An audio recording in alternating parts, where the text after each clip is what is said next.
The process of the experiment. It was the beginning of the third month.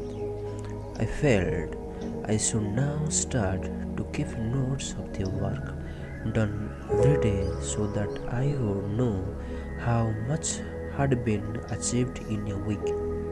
I prepared a work plan for 1 month. The notes would not be in the form of a logbook. They would be something of an aid memory, indicative of the progress made. Storytelling was a part of the daily routine. Games too were being played every day.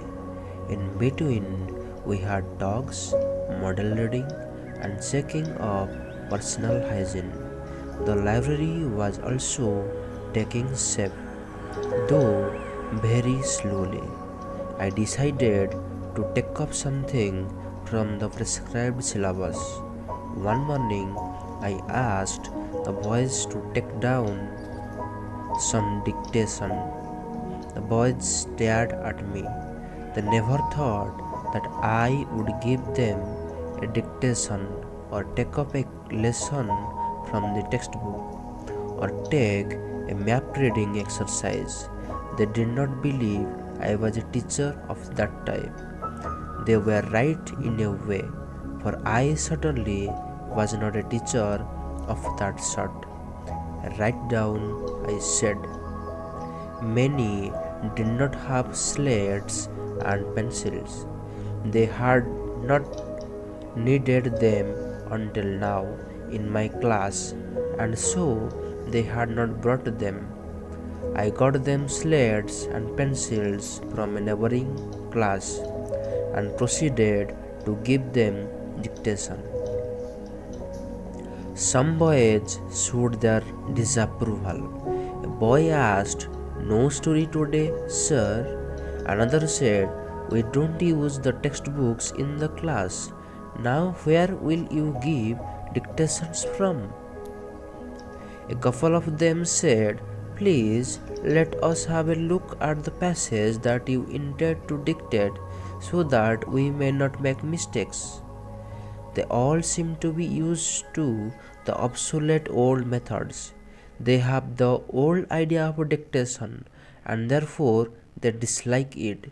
They are scared of it and so want to prepare for it beforehand.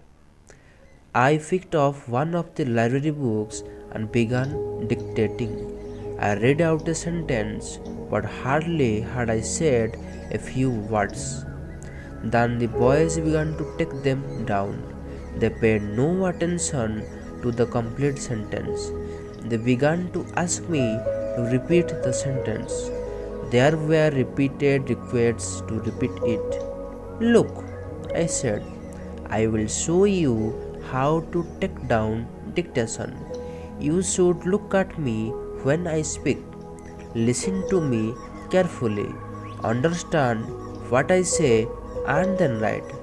After that, look at me again for the next sentence."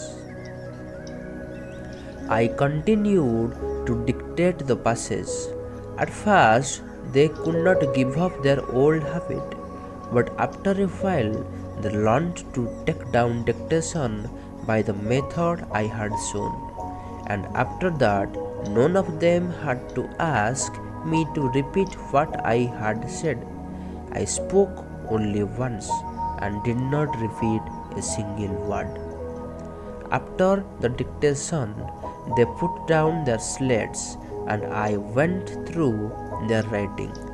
I found many words misspelled. Quite a few of them were unable to write conjunct consonants. Their handwriting also left much to be desired. I had made no corrections on their slates. These I returned after I had gone through them. The boys began to clamor, "How many mistakes have I made?" asked some, while others wanted me to give them ranks. One of the boys said, "Now Lakshmi Ram Bhai also will teach us as other teachers do and give us ranks. I am going to do nothing of the sort, I said. You all know how to write fairly well. Try again tomorrow. Gradually, you will learn to write well, and practice will help you to write well. I am sure of that. Anyway, what is the point of marking your mistakes? But what about ranks? Asked one. Do I give you ranks when I tell you a story? No.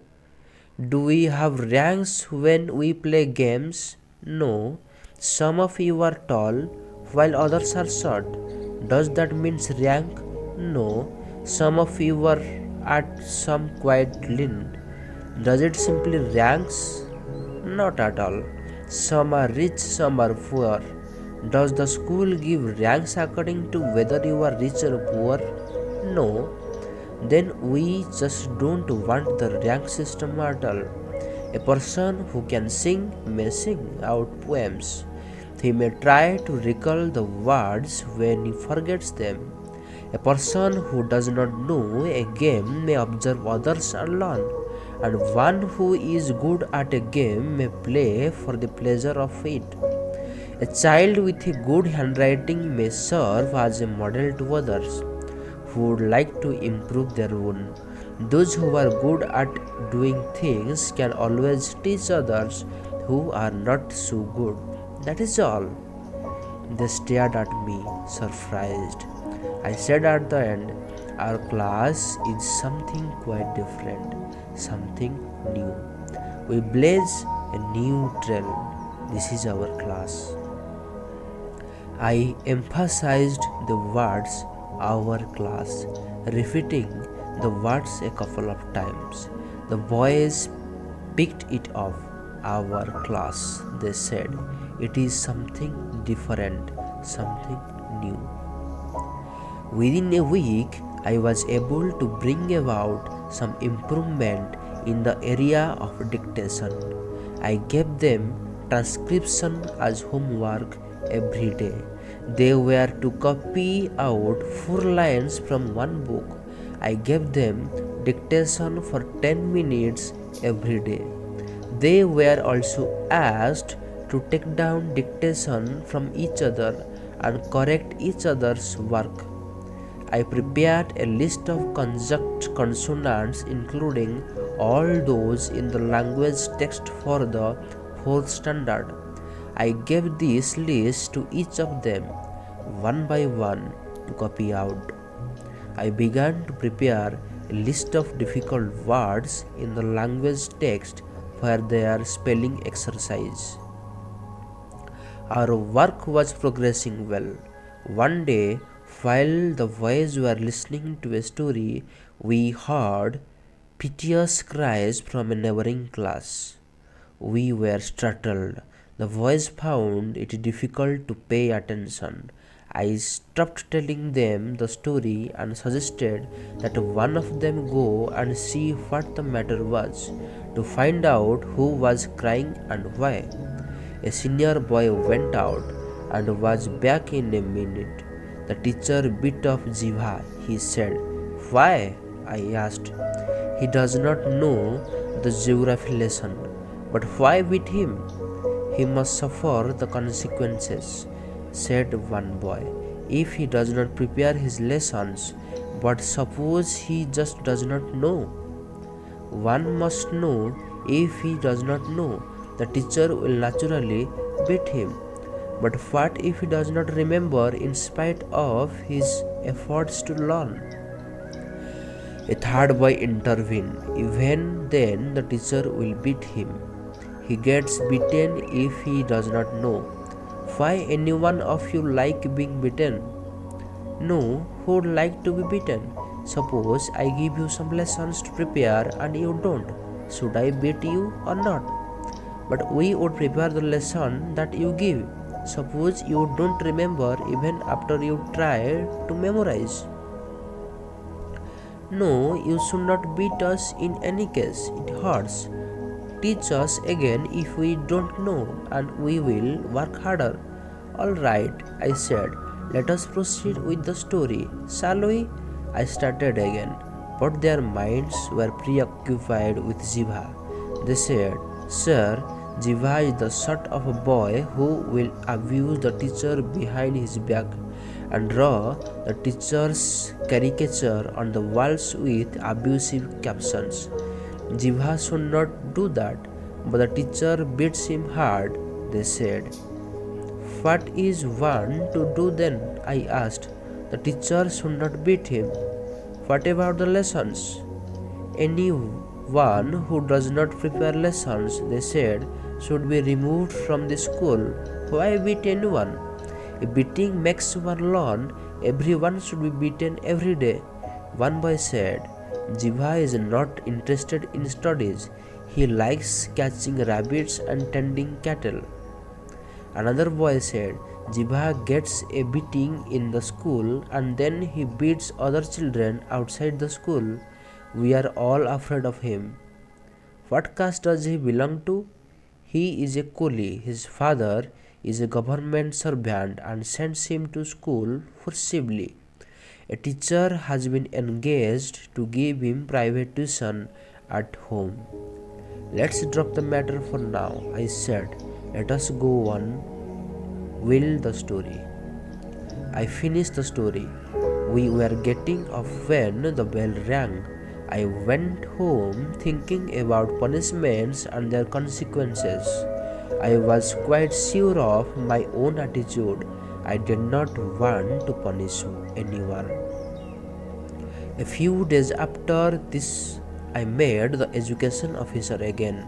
I said to him, Sir, please issue an order that every child attending the school must have clean clothes on.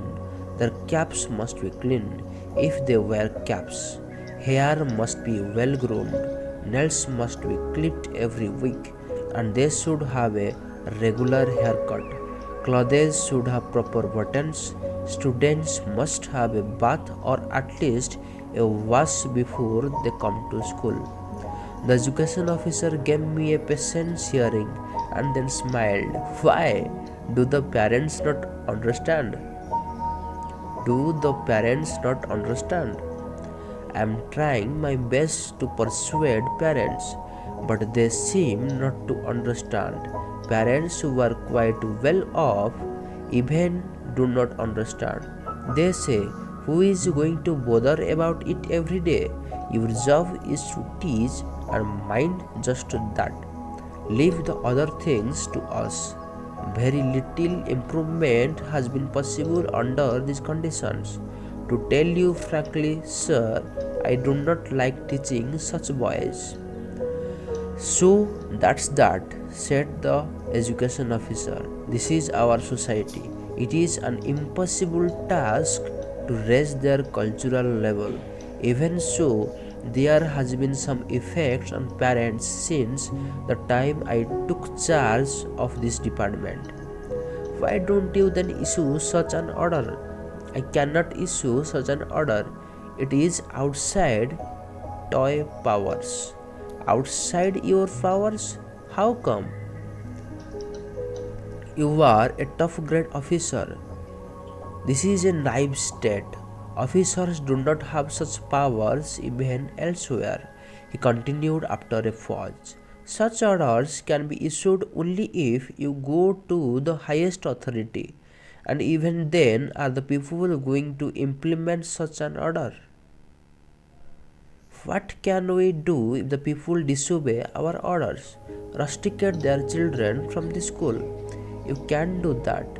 That would be staring off a hornet's nest. Everything can be done. What is the use of wisdom without power to back it up? The hard fact is that we are teachers and so we do not count. Take it that way then. Let things be as they are. Oh no, he said. We cannot have things as they are. For my part, I will strive to bring about whatever improvement I can in the school. I will train off children to form new habits. I shall devote my spare time to a public movement in this connection. The fact remains, whether people care or not, that the lack of sanitation in schools is the breeding ground for disease. The education officer said, "Alright, do whatever you like. You have come to make an experiment. 4 months have already passed. Mind you, time is running out." I took his leave and came home. I bought 2 brooms and paid for them myself. The contingency allowance was too small to pay for them. I bought a small mirror, a comb, a piece of khadar cloth, and a small pair of scissors. Luckily, there was a water tap in the school compound. I made all preparations in the class. I made the boys stand in line. They were quite willing, for they loved me. They had realized that I was doing something which they liked and was beneficial to them. I asked them to look at their faces in the mirror and said, "Those who feel that their faces, eyes, and nose are dirty may go to the water tap and wash them. They should wash their hands and feet also and wet their hair a little." They all rushed out and began to wash their faces, hands, and feet, pushing one another. I thought I will have to teach them to go about it in an orderly manner and queue up for work. People cannot work in a haphazard way. We want to save these boys from such disorder and indiscipline. I drew a line on the floor.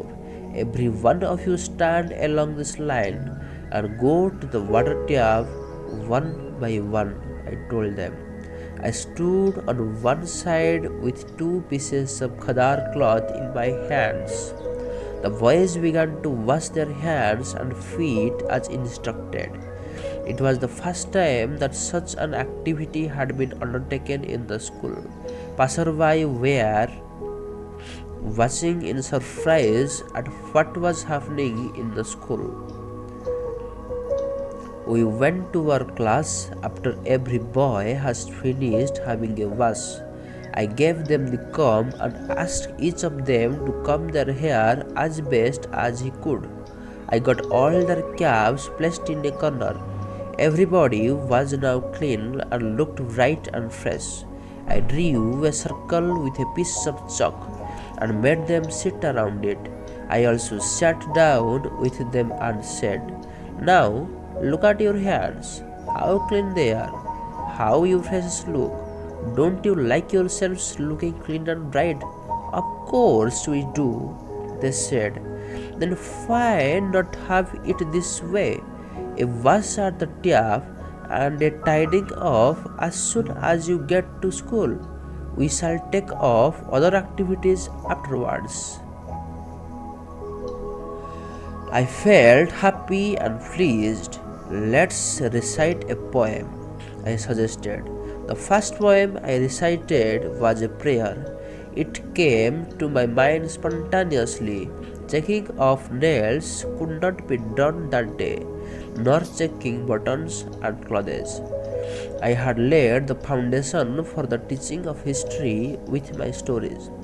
I decided now to prepare the ground for teaching poetry with the help of folk songs. After giving considerable thought to it, I decided that I should devote the first 6 months to some preliminary preparation. That way, I would prepare the ground for the teaching of the subject during the next 6 months. Usually, the first reaction of the pupil to anything new is to make fun of it and laugh at it. I began with folk songs. "Come on, let us sing a song," I said. "I will lead and you follow." I began to sing folk songs. "Krishna is a part of my heart. Dear sisters, Krishna is a piece of my heart. Nobody was able to follow. I was surprised. How is it that the pupils of the fourth standard are unable to pick up such an easy tune? Perhaps they are not used to it. I took up another song. Mine is the peacock, faking of falls. It is my peacock. There was some response, but the boys were out of tune and sang out very loudly. The song turned into an uproar. The teacher in the adjoining class came up. Please, sir, enough of this noise. We can't hear a word in our class. Another teacher joined. Must you create a new problem every day?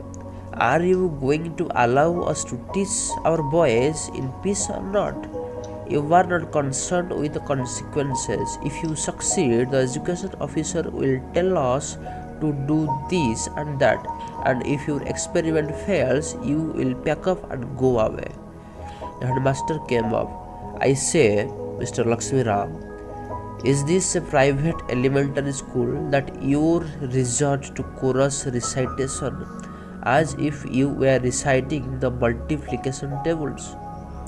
A new experiment you call it? Why, even our forefathers knew folk songs. And everyone left. This knocks me down. I said to myself, I shall have to discontinue chorus singing for some time. We shall have a listening program only. I told boys, wait, you just listen while I sing. I began to sing. Make a nose ring for me, dear goldsmith, make a nose ring. I had a voice that would allure a donkey, but I was not too out of tune, so I could manage. How nice it would have been if I had a good voice, but I sang with as much style as I could, and also made appropriate gestures to go with the song. I had some training in acting. Some boys seemed to like my singing. Some got bored and began their pranks. Champak and his friends winked at each other as if to mock me.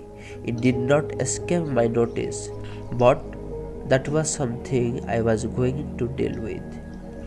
I told all those who I thought were bored, you may please sit separately. You may write on your slates anything that you like or draw pictures. I recited one more song. Interest was now growing. I recited a third song. The children had liked the second song the best. I sang it again and again, and their interest grew with each singing. I told one boy, listen to the songs I sing, but don't sing them yet, and not in the school compound at all. Within 2 days, we were heard singing, make a nose ring. I ordered them out of the school compound. The townsfolk began to talk. What kind of a poem is this? Taylor Bhala said, it is a song they using in Bhabai during the Navaratri festival. Ragha said, the teacher there seems to be Bhabai actor. Has he come here to teach Bhabai? The mothers of the boys were worried. Why do they teach the boys the songs which are meant for women to sing? I overlooked all this. How could I work if I pay attention to it?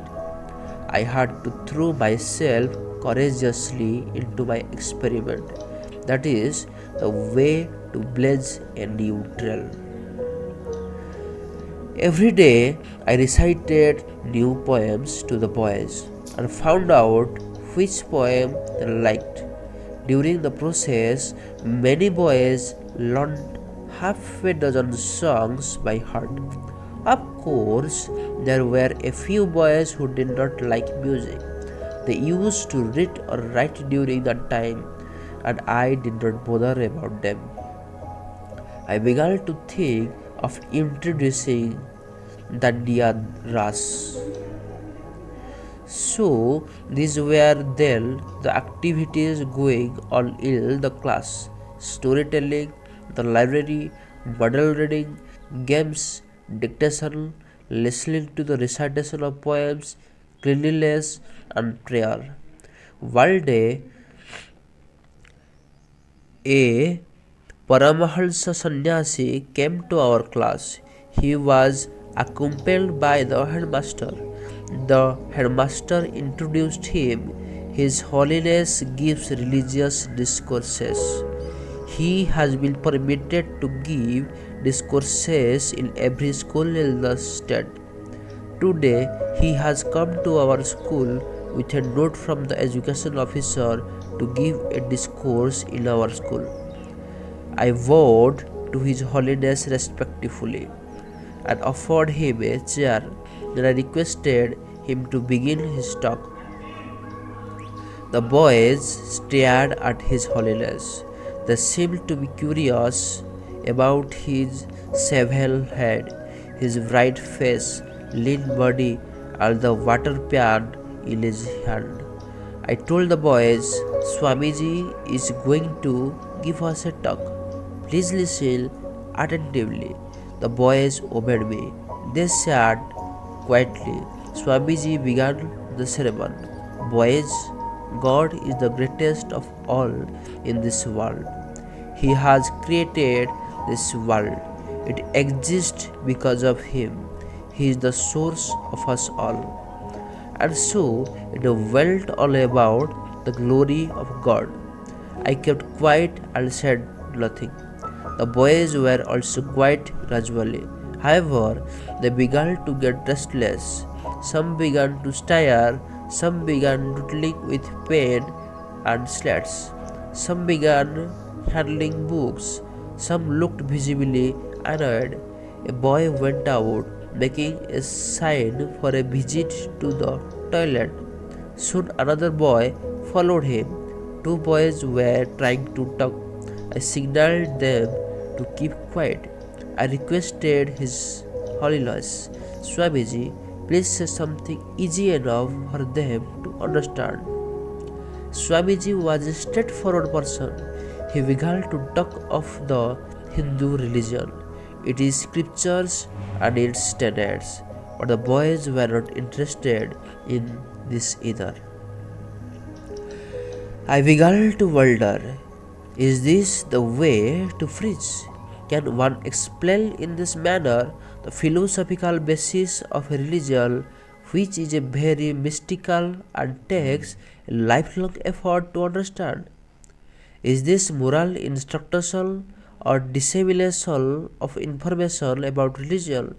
Such religious information is a lifeless body. I was ruminating on all this when Swamiji began to recite holy verses. The boys repeated them after him as best as they could, but they did not understand a word. They were making sounds more for the fun of it. Swamiji was very serious about it all. To him, this was an essential and sacrosanct duty. He was doing his duty all right, but it was like casting pearls before swine so far as the boys were concerned. Swamiji began to explain the verses. The boys had to listen. He wrote them on the blackboard and asked pupils to take them down. Then he said, say this verse every morning when you get up and every evening when you go to bed. It will enhance your intellect, increase your strength, and brighten you up. The boys of my class were in the age group of 4 to 12 years. What interest could they have in religion and holy verses? All the same, they took down the verses and the meaning. I mused. It seems there is no other place left now for holy men to preach, and so they come to schools. Till the day gone by, preaching that was done in the temples was practiced at home by the parents, and that served as religious education for the children. But now, is it because the parents have no time for discourses, or is it because the elders have had their day, for whatever the reason? Is that why the book has been passed on to the schools? I was still thinking about this. Well, the bell rang. Tired pupils paid their respect to Swamiji and went on. Swamiji and I remained in the class. I said, "Your Holiness, please accept my hospitality today." The topic of religion The topic of religious education came up during our talks over dinner. His Holiness said, "Religion today does not command the respect it once did. That is why religious instructors will have to be given at the earliest stage." I said, "Your Holiness, how can such tender minds understand metaphysical concepts like God, soul, religion, and the like? You saw for yourself that boys had no interest in them, and they sat through the talk only out of courtesy." Swamiji said, "Yes, that is quite true. Children like to play. They enjoy stories, but whether they like it or not, our scriptures have got to be taught, and children must be made to learn them by heart." "But Swamiji," I protested, "religion is not meant to stay merely on the tip of the tongue.